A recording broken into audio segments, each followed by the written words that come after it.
అనకాపల్లి జిల్లా సబ్బవరం మండలం మొగలిపురం గ్రామంలో రాష్ట మాజీ ముఖ్యమంత్రి జగన్మోహన్ రెడ్డి జన్మదిన వేడుకలను వైసీపీ నేత గండి రవికుమార్ ఆధ్వర్యంలో ఘనంగా నిర్వహించారు. ఈ కార్యక్రమంలో గండి రవికుమార్ మాట్లాడుతూ జగన్మోహన్ రెడ్డి ప్రభుత్వంలో సంక్షేమ కార్యక్రమాలు, గ్రామ సచివాలయాలు, రైతులకు రైతు భరోసా కేంద్రాలను ఏర్పాటు చేసిన ప్రభుత్వం వైఎస్ఆర్సీపీ ప్రభుత్వమని, వచ్చే అసెంబ్లీ ఎన్నికల్లో జగన్మోహన్ రెడ్డి ముఖ్యమంత్రి అవుతారని, రానుంది వైఎస్ఆర్సీపీ ప్రభుత్వం అంటూ తెలిపారు. ఈ కార్యక్రమంలో గ్రామ పారిశుద్ధ్య కార్మికులకు నిత్యావసర సరుకులను పంపిణీ చేస్తారు. ఈ కార్యక్రమంలో గ్రామ వైస్ సర్పంచ్, మండల యువజన విభాగపు అధ్యక్షుడు ఎడ్ల నాయుడు, ఐడి బాబు, వైఎస్ఆర్సీపీ నాయకులు తదితరులు ఈ కార్యక్రమంలో పాల్గొన్నారు.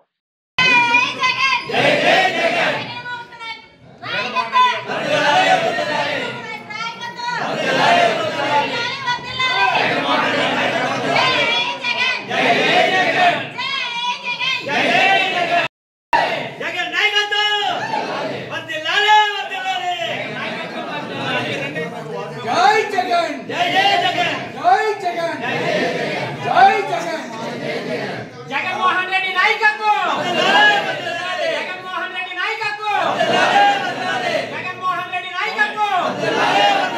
జగన్మోహన్ రెడ్డి నాయకత్వం, జగన్మోహన్ రెడ్డి గారి నాయకత్వం, జగన్మోహన్ రెడ్డి గారి నాయకత్వం, జగన్మోహన్ రెడ్డి గారి నాయకత్వం, జగన్మోహన్ రెడ్డి గారి నాయకత్వం.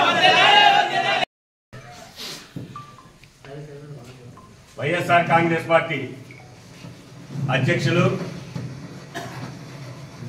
మాజీ ముఖ్యమంత్రి వర్యులు గౌరవశ్రీ జగన్మోహన్ రెడ్డి గారి జన్మదినం సందర్భంగా ఈరోజు ఇక్కడ మా గ్రామంలో అభిమానుల మధ్యన ఇక్కడికి వచ్చిన వాళ్ళందరూ కూడా జగన్మోహన్ రెడ్డి గారి అభిమానులే. ఈ అభిమానుల మధ్యన జగన్మోహన్ రెడ్డి గారి బర్త్డే చేసుకోవడం చాలా ఆనందదాయకం, చాలా శుభదాయకం. ముఖ్యంగా ఒక రెండు విషయాలు జగన్మోహన్ రెడ్డి గారి గురించి మాకు తెలిసిన రెండు విషయాలు మీతో పంచుకుంటాం. ఇవాళ ఆయన 32వ ఏట ఉన్నప్పుడు ఆ వేళ స్వర్గీయ రాజశేఖర రెడ్డి గారి కార్యక్రమాల్లో ప్రచార నిమిత్తం ఆయన పార్టిసిపేట్ చేసిన ఫస్ట్ రాజకీయ రంగ ప్రవేశం చేసినప్పుడు ఆయన 32 సంవత్సరాలు. మరి ఈరోజు 52 సంవత్సరాలు, 51 పూర్తి చేసుకుని 52 సంవత్సరాలు అంటే సుమారు 20 సంవత్సరాల రాజకీయ జీవితం గడిపిన మా మహనీయుడు, మా నాయకుడు, మా ఆరాధ్య దైవం జగన్మోహన్ రెడ్డి గారు మళ్ళీ ఈ జన్మదినాన్ని పురస్కరించుకొని రేపు రానున్న రోజుల్లో మరింత ఉత్సాహంతో పనిచేసి మళ్ళీ ఈ రాష్ట్ర ఆశాజనకంగా ఏదైతే ఎదురు చూస్తుందో మళ్ళీ ఆ రోజు రావాలని చెప్పి ఈ రాష్ట్ర పేద ప్రజలు కానీ అందరూ కూడా మళ్ళీ ముక్తకంఠంతో ఎదురు చూస్తున్నారు. మళ్ళీ జగన్మోహన్ రెడ్డి గారికి ఎప్పుడు వస్తారు, ఎప్పుడు ముఖ్యమంత్రి అవుతారు. దానికి కారణం గడిచిన 5 ఏళ్లలో ఆయన చేసిన సంక్షేమం, ఆయన చేసిన అభివృద్ధి, ఆయన చేసిన పరిపాలన, ఇవన్నీ కూడా ఈవేళ వచ్చిన గవర్నమెంట్ 4 నెలల్లో ఇవన్నీ తేలిపోయాయి. ఎందుకు చెప్తున్నామంటే ఆ రోజు గతంలో చాలా మంది ముఖ్యమంత్రులు పనిచేశారు ఈ రాష్ట్రంలో.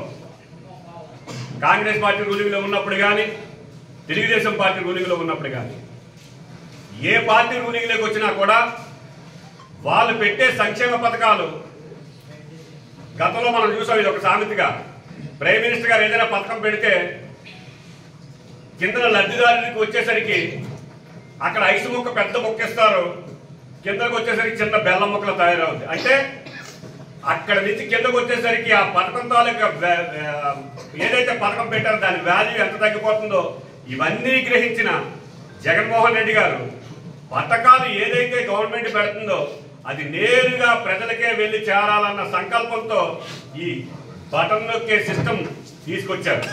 ఈవేళ చెప్పండి, ఈవేళ చూద్దాం అన్ని వర్గాలు